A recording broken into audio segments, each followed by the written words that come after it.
Okay? It never wears out because there's no moving parts. In the top our news here at 6 o'clock, an age-old dream becoming a reality. A local inventor has discovered a way, hear this, to use water to run your car. It's a major breakthrough that will no doubt make motorists happy. And as Ralph Robinson explains, the Pentagon is also showing lots of interest in this project.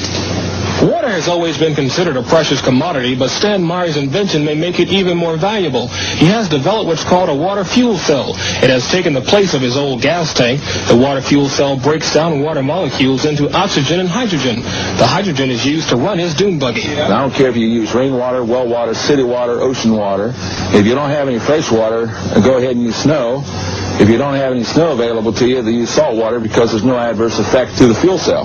Meyer started working on this project 4 years ago. He's not a scientist. He isn't even a chemist. In fact, he never graduated from college. Myers was determined, he says, to design something to protect this country from oil embargoes. And we have calculated that if we take the dune buggy from Los Angeles to New York, we would roughly use 22 gallons of water. The Pentagon flew a lieutenant colonel in last week to look at Meyer's invention. There's talk of possibly using it in the Star Wars defense program and to run Army tanks. Myers is currently perfecting a water fuel cell for cars. It will cost about $1,500. He says it won't need any maintenance, and you won't have to replace it. It'll be at least 2 years before the fuel system goes into mass production. The day it happens will be one the fuel industry hates, but it'll put a smile on the face of those who've had to say at one time or another, fill her up.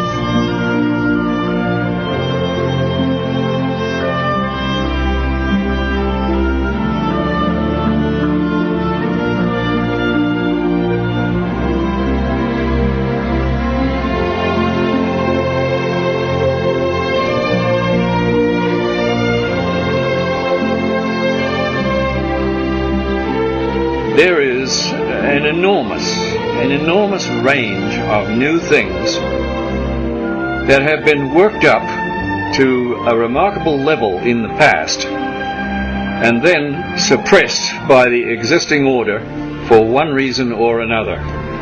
Either they're incompatible with classical ideas, or they upset strong financial interests, or whatever it may be. In the past, great things have been done by gifted humans. They are, in a sense, the vehicles of God Almighty in bringing this stuff into the world. And none of it has ever reached public use and public currency because of this dictatorship of the knowledge systems of the world. Video, and in particular projects like this one we're on now, they reveal that you can do to these seemingly ancient discoveries what was not possible or feasible 50 years ago. It was simply beyond technical capabilities, and the means of distributing what you discovered were all in the wrong hands.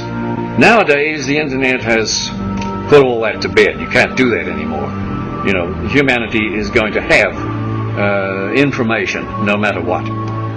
So I see in the things that I know about and have been personally involved with a great horizon for producing an endless series of productions like this that will bring this stuff out of the limbo where they've been shoved and into the full light of day, where some of the bright young people who are now on the earth can make them into blessings for mankind.